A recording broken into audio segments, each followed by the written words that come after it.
Oi galera, então hoje eu tô aqui para te dar uma dica de Unesp. Vamos começar prestando atenção no que aconteceu nesse ano. A FENAC saiu do Brasil. A Cultura e a Saraiva pediram recuperação judicial. E as editoras agora estão desesperadas porque elas deixaram de ganhar cerca de 40% do valor que lhes era devido, uma vez que as livrarias estão deixando de existir. É muito interessante a gente observar que na Unesp, um dos eixos de pesquisa que estão muito presentes lá é a questão da história do livro. Um dos livros mais interessantes sobre isso é o de Roger Chartier, né, em que ele fala da aventura do livro, de como que o livro foi se transformando no decorrer da sua história e como que hoje ele se centralizou nos e-books, nas plataformas digitais. Isso trouxe inúmeras mudanças. O primeiro desafio da gente pensar a leitura nesse mundo digital, sem dúvida, é a questão da língua. Como que a gente vai ter um idioma em que todos vão conseguir ler, em que todos vão conseguir escrever, em que todos vão conseguir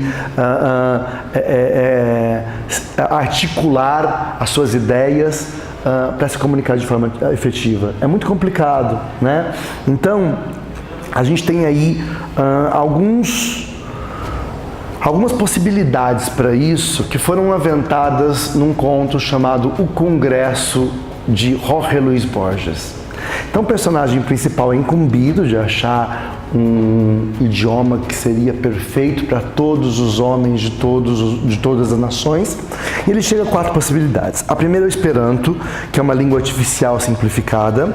A segunda é o Volapük, que é uma língua que declina, olha que interessante essa frase, hein? Ao quiasmo. Sabe o que é quiasmo? É quando você troca as expressões de lugar. Então ele declina verbos e conjuga substantivos. Declina verbos e conjuga substantivos. Perceberam aí o quiasma? Né? Porque a gente conjuga verbos e declina substantivos, mas o Jorge Luis Borges inverteu essa ordem. Ele aventa a possibilidade de voltar para o latim e, por final, ele propõe aí a possibilidade de a gente ter uma língua universal artificialmente criada por um linguista filósofo, que seria o John Wilkins. Se a gente observar o que aconteceu no fim da nossa trajetória aí, o inglês acabou se transformando no novo latim. Mas é interessante observar que esse inglês que a gente utiliza na internet não é o inglês que os americanos utilizam, não é o inglês que os ingleses utilizam, que os australianos, que os nativos dessa língua utilizam. É uma outra modalidade, é um inglês internacionalizado, é um inglês meio que macarrônico. Então, assim, o primeiro desafio que a gente tem que pensar é em manter essa diversidade cultural, né, no mundo digital. O segundo desafio é que a gente tem que observar que a mudança da leitura dessas plataformas, ela é não linear. Então a gente tem aí o hipertexto, né, que é essa formatação que a gente vê numa página HTML.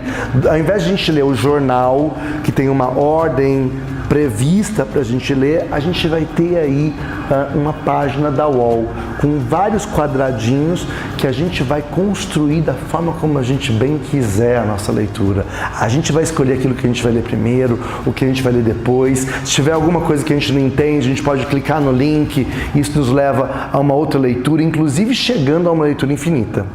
A grande questão da leitura aí é a seguinte: hoje as pessoas leem muito mais do que antigamente, mas a qualidade desses textos ela é mais superficial, ela é mais rasa, né? Justamente por causa da falta da figura do editor, né? Então ficam aqui algumas reflexões para vocês fazerem. Fica aí a dica, né? Dá uma pesquisada aí no Roger Chartier, né? Que eu acho que vale a pena. E aí, se vocês me perguntarem assim, o livro vai morrer? Eu acho que não. Eu acho que vai acontecer com o livro o que aconteceu com o vinil. O vinil virou hoje um artigo de luxo, né? O som do vinil é muito melhor que o som do CD, né? Hoje a gente baixa música, hoje a gente faz inscrições aí no Spotify, no Apple Music, né? Mas quem gosta de música mesmo vai comprar o vinil, e o vinil hoje custa em torno de R$150. Então é uma mercadoria de luxo para poucos, né? Para pessoas que querem de fato apreciar a qualidade do fonograma. E é isso que vai acontecer com o livro, eu acho. Porque vamos falar a verdade, ler um livro no papel, rabiscar, não é a mesma coisa que ler um PDF, num iPad, num Kindle, por mais recursos que essas plataformas nos ofereçam. O Roger Chartier vai falar, inclusive, que ele prevê duas modalidades de texto. O texto aberto, qualquer um vai ler, que é o PDF, que vai estar nas redes sociais, que vai estar sendo lido no computador, e aí você vai ter aquele texto que é pago, que seria veiculado por meio dos e-books. Então tá aí a minha dica para a Unesp, de tema da Unesp, dá uma olhadinha e boa prova para vocês!